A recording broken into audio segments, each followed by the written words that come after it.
Hi, welcome back to Guessagaingaming with a fourth and final video about Redemption Reapers, which is a turn-based game I've been playing and doing videos about recently. And this is going to be by way of a summary of what I think overall about the game.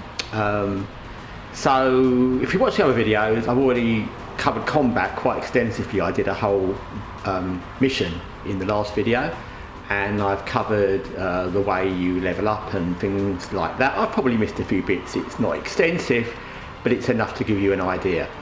So I think I'm on about chapter 17, 16, something like that. All the missions come in chapters, and some chapters have more than one part of a mission. So one thing I'll say off the bat is it's a game with quite a lot of enemy varieties. Early on you look at it and you think they're all going to look a bit the same, but it actually is quite a lot of different ones. You can see here there's a whole little, these nasty little slimy dog things, and there's a good variety of enemies that do different things. These ones do kind of ranged magic-y things, but it's quite a good variety, and I've not found them all yet. It's got a summary of how many weapons, how many accessories, how many enemies there are overall, and it tells you how many you found. I've not found all of any, and I think there's 40 something varieties of these morphed enemies, so that's a lot. I think that's a lot actually. I mean, you think about XCOM, it's like what, 7, 8, 9 different varieties in normal XCOM. So there's a lot of enemy varieties that do different things. Some of them do annoying things like these explodey guys that run up to you and explode, which I've covered before. So enemy variety is very good, and they all kind of do different things. Another thing this game does well, and I was slightly surprised, is it as I mentioned in the previous video, it's got a kind of very sad tone to it. I can't really explain it unless you watch the opening and you watch the way it plays, but it's got a sad tone to it. Most turn-based games I've played don't have that. XCOM is kind of upbeat, even when it's going wrong it's kind of upbeat, Phantom Doctrine and etc, etc. Most turn-based games, Marvel's Midnight Suns, they're kind of upbeat generally. This has got a very sad tone to it, and it adds to the game because it makes it different. That's a good thing. And one thing is that when you think you've seen it all in this game, not just the enemy variety, but generally what's going to happen, it will surprise you. Something will happen that you think, oh, I thought this was nearly the end and something else has happened. So it's good with that.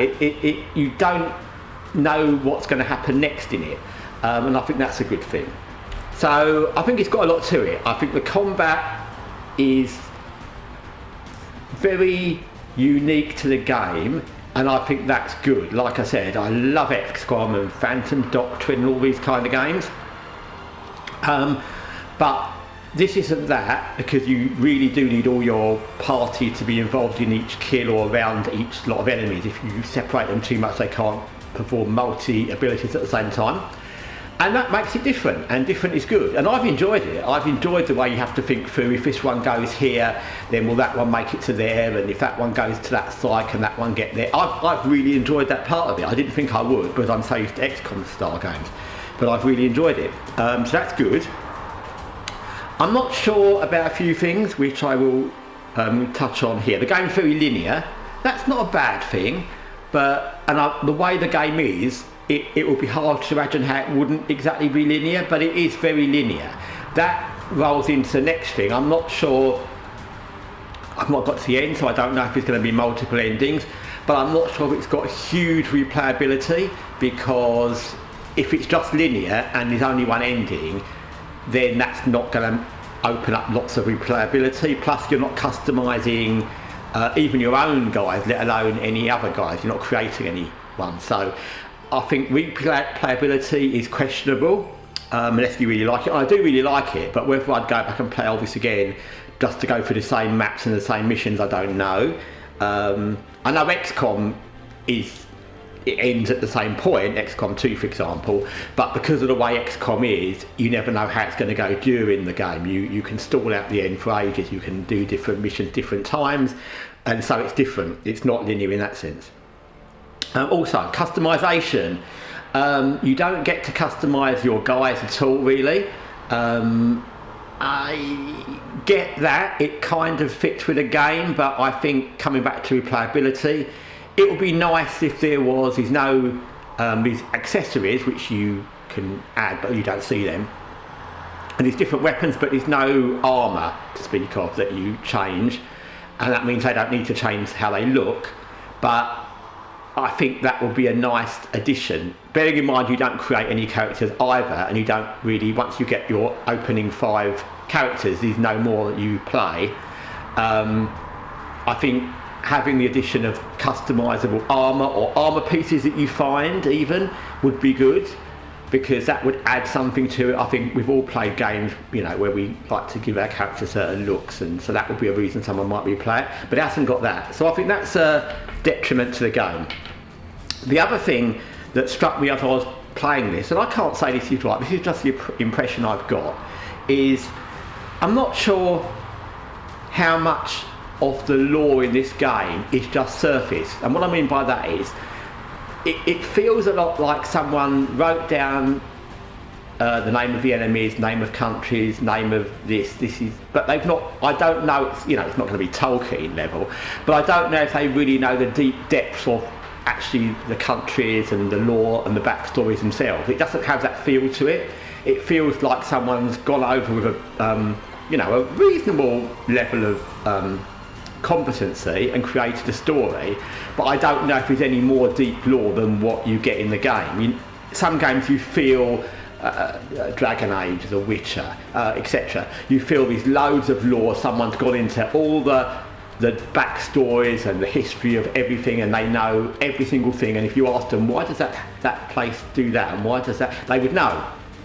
In this, I'm not so sure, and that's a shame. It feels like that, and even if it's not that, and they've got loads of backstory and back lore, I wish it was a bit more, as I said, the dialogue is a bit, it's fine, and the voice acting is fine, nothing amazing, but it's a bit static as opposed to opening up new things, new discoveries about people. It is, you know, it's a usual bit of exposition where someone will say, oh, just let me tell you about the thing that happened in my past, and it's a very short cutscene. But I'd like to know more. I'd like to have known, you know, more about the Mort. You know, who are they? Where do they come from? All the backstories of the people. I'd like to have known much more than just the like pen characterizations of them. You know, that one used to be in an army there, and that one was an orphan, and I'd like to know much more about them. And it's a shame that so far, at least, it doesn't feel like that's in the game, because I think they've got quite an interesting world here. The Mort are a good enemy. The Ashen Hawk Brigade are an interesting outfit. That's us. And I think it would, up to now, and even if it does come later, I think it would do a lot more for the game if they gave a lot more exposition to the world, to the Mort, to the characters. It would also be slightly better for replayability, and again for the game, if there were a few other characters that you could add to your party later on after you get the first ones, because once you get the 5, that's it. And it would be nicer for lore, for game, for replayability, if maybe, like mini games, there were maybe another 5 that you may or may not find.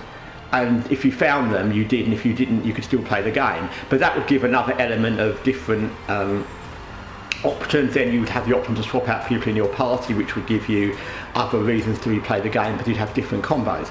So I think my overall thought is, this is a game that deserves a lot of credit. I think it's got a lot going for it. It looks good, it looks nice.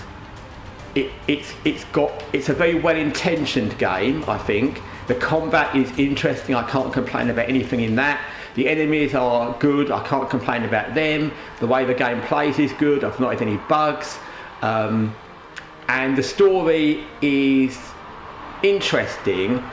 But whether it's interesting enough in a linear sense with just the 5 characters that aren't customisable to take someone through the whole of this game, let alone to ever replay it or to make a sequel, I don't know. I'd love to see a sequel to this. I'd love there to be another game where we could uncover where Glenn comes from and what his backstory is, and maybe Sarah and more about her and everybody else. I would like that, not like I don't like him, he's an idiot, but everybody else. But I think it's got a lot of possibilities. They haven't quite captured all of them. They've captured the gameplay really well. They've captured the world and how it looks really well. They've got a really good way of when there's something intense happening, the way the enemies jump about and the way the music goes to make you feel like something urgent's happening. They've done that very well. So the actual gameplay in itself is excellent. And I think there's nothing I can complain at in that. It's just that I wish there was a bit more. And if there was more, I think this would be fantastic. Anyway, Redemption Reapers is a game that I would say try it. Like I said, I didn't try it for a long time because I thought I don't know about that multi-combat thing where you have to get everybody in the same place. I usually like XCOM and those kind of games where you can send all your guys different places, and there's no stealth in this game at all, and there's no customization at all. But having said that, I've enjoyed it, and I'm an XCOM player, so if you like turn-based games, give it a go. I think it deserves a go. It's different, and it might surprise you. Anyway, thanks for watching Guessagaingaming. Till next time, take care for now.